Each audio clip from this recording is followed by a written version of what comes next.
आज की कहानी का नाम है जलन। बहू कहाँ मर गई? अंदर से आवाज़। जिंदा हूँ माँ जी। तो फिर मेरी चाय क्यों अभी तक नहीं आई?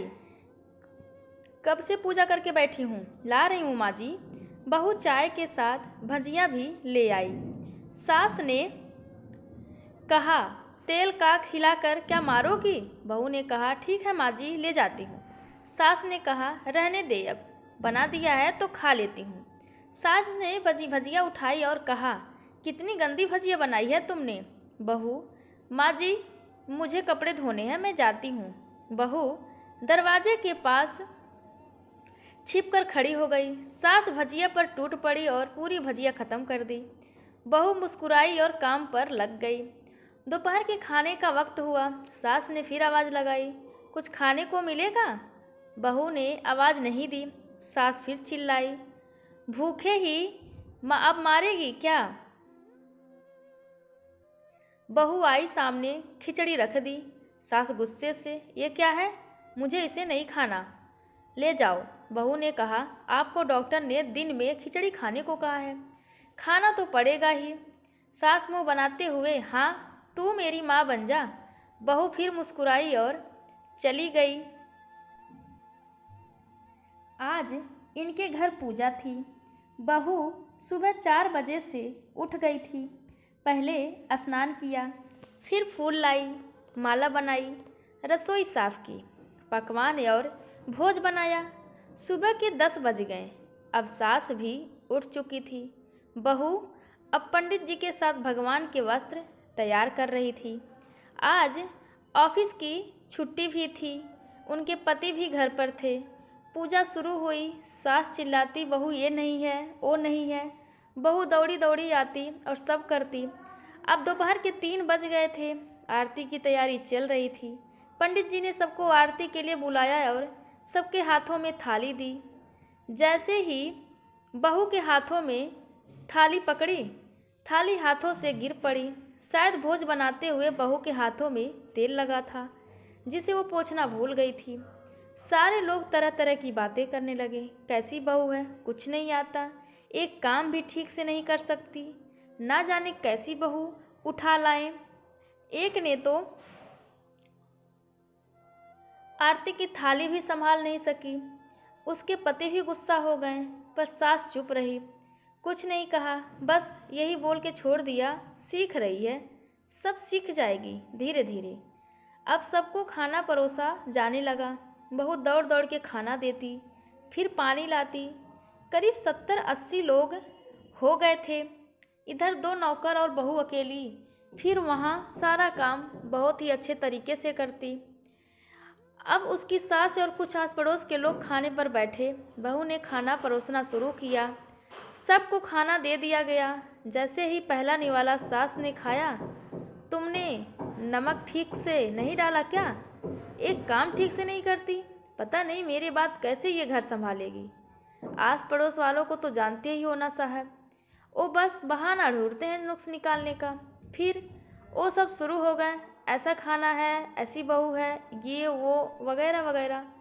दिन का खाना हो चुका था। अब बहू बर्तन साफ करने नौकरों के साथ लग गई। रात में जगराता का कार्यक्रम रखा गया था। बहू ने भी 1-2 गीत गाने के लिए स्टेज पर चढ़ी। सास जोर से चिल्लाई, मेरी नाक मत कटा देना, गाना नहीं आता तो मत गा, वापस आ जा। बहू मुस्कुराई और गाने लगी। सबने उसके गाने की तारीफ की, पर सास मुंह फुलाते हुए बोली, इससे अच्छा तो मैं गाती थी जवानी में, तुझे तो कुछ भी नहीं आता। बहू मुस्कुराई और चली गई। अब रात का खाना खिलाया जा रहा था। उसके पति के ऑफिस के दोस्त साइड में ही ड्रिंक करने लगे। उसका पति चिल्लाता, थोड़ा बर्फ लाओ, तो सास चिल्लाती, यहाँ दाल नहीं है। फिर चिल्लाता, कोल्ड ड्रिंक नहीं है, पापड़ ले आओ। इधर उधर आखिरी में उसके पति की शराब गिर पड़ी उसके एक दोस्त पर और बोतल टूट गई। पति गुस्से में 2 झापड़ अपनी पत्नी को लगाते हुए कहता है, जाहिल कहीं की, देखकर नहीं कर सकती, तुझे तो इतना भी काम नहीं आता। सारे लोग देखने लगे। उसकी पत्नी रोते हुए कमरे की तरफ दौड़ी। फिर उसको दोस्तों ने कहा, क्या यार, पूरा मूड खराब कर दिया। यहाँ नहीं बुलाया होता, हम कहीं और पार्टी कर लेते। कैसी अनपढ़ गंवार बीवी ला रखी है तूने। उसे तो मेहमानों की इज्जत और काम करना तक नहीं आता। तुमने तो हमारी बेइज्जती कर दी। अब आस पड़ोस की औरतों को और बहाना मिल गया था। वो कहने लगी, देखो क्या कर दिया तुम्हारी बहू ने, कोई काम की नहीं है। मैं तो कहती हूँ अपने बेटे की दूसरी शादी करा दो, छुटकारा पा जाओ इस गंवार से। सास उठी और अपने बेटे के पास जाकर उसे थप्पड़ मारा और कहा, अरे नालायक, तुमने मेरी बहू को मारा, तेरी हिम्मत कैसी हुई, तेरी टांग तोड़ दूंगी। उसके बेटे के कुछ दोस्त कहने ही वाले थे कि उसकी माँ ने घूरते हुए कहा, चुप, बिल्कुल चुप, यहाँ दारू पीने आए हो, जबकि पता है आज पूजा है और तुम्हें पार्टी करनी है। कैसे संस्कार दिए हैं तुम्हारे माता पिता ने। और किसने मेरी बहू को जाहिल बोला, जरा इधर आओ, चप्पल से मारूंगी अगर मेरी बहू को किसी ने अपशब्द भी कहा तो। अरे पापी, तूने उस लड़की को बस इसीलिए मारा कि तेरी शराब टूट गई। पापी, वो बच्ची सुबह 4 बजे से उठी है, घर का सारा काम कर रही है, ना सुबह से नाश्ता किया ना दिन का खाना खाया, फिर भी हंसते हुए सबकी बातें सुनते हुए ताने सुनते हुए घर के काम में लगी रही। तेरे यार दोस्तों को वो अच्छी नहीं लगी। जूते से मारूंगी तेरे दोस्तों को, और जो कभी आइंदा उस पर हाथ उठाया तो बुरा होगा। उसके यार दोस्त चुपके से खिसक लिए। अब सास बहू के कमरे में गई और बहू का हाथ पकड़कर बाहर लाई। सबके सामने कहने लगी, किसने कहा था अपनी बहू को घर से निकाल के दूसरी बहू ले आना, जरा सामने आओ। कोई भी सामने नहीं आया। फिर सास ने कहा, तुम जानते भी क्या हो इस लड़की के बारे में। ये मेरी माँ भी है, बेटी भी है। माँ इसीलिए मुझे गलत काम करने पर डांटती है और बेटी इसीलिए कभी कभी मेरे दिल की भावनाएं समझ जाती है। मेरी दिन रात सेवा करती है, मेरे 1000 ताने सुनती है, पर एक शब्द भी गलत नहीं कहती, ना सामने ना पीठ पीछे। और तुम कहते हो दूसरी बहू ले आऊं। याद है ना छुटकी की दादी, अपनी बहू की करतूत।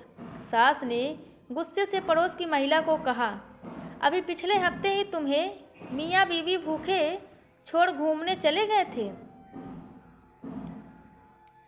मेरी इसी बहू ने 7 दिनों तक तुम्हारे घर पर खाना पानी, यहाँ तक कि तुम्हारे पैर दबाने जाती थी, और तुम इसे जाहिल बोलती हो। जाहिल तो तुम सब हो जो कोयले और हीरे में फ़र्क नहीं जानते। अगर आइंदा मेरी बहू के बारे में किसी ने एक लफ्ज़ भी बोला तो मुझसे बुरा कोई नहीं होगा, क्योंकि ये मेरी बहू नहीं, मेरी बेटी है। बहू सिसकियाँ लेते हुए फिर कमरे में चली गई। सास ने एक प्लेट उठाई और भोजन परोसा, बहू के कमरे में खुद ले गई। सास को भोजन लाते देखा तो बहू ने कहा, अरे माँ जी, आप क्या कर रही हो, मैं खुद ले लेती। सास ने प्यार से ताना मारा, मारते हुए कहा, डर मत, इसमें जहर नहीं है, मार नहीं डालूंगी तुझे। तुझे नई सास चाहिए होगी, पर मुझे अभी भी तू ही मेरे घर की बहू चाहिए। बहू ने अपनी सास को रोते हुए गले से लगा लिया। सास भी रो दी पहली बार और कहा, चल खाना खा ले। फिर मजाक करते हुए कहा, फिर मेरे पैर दबाने चले आना, और ये ख्याल मन में मत लाना कि सास पैर बोलती है। किसी दिन मैं इसका गला दबा दूंगी, क्योंकि अब कभी मैं भी यही सोचती थी। दोनों खूब हंसने लगती हैं। दोस्तों, यह कहानी आप सभी को कैसी लगी, कृपया कमेंट करके ज़रूर बताएं, और चैनल को लाइक शेयर और सब्सक्राइब करना बिल्कुल ना भूलें। धन्यवाद आप सबका।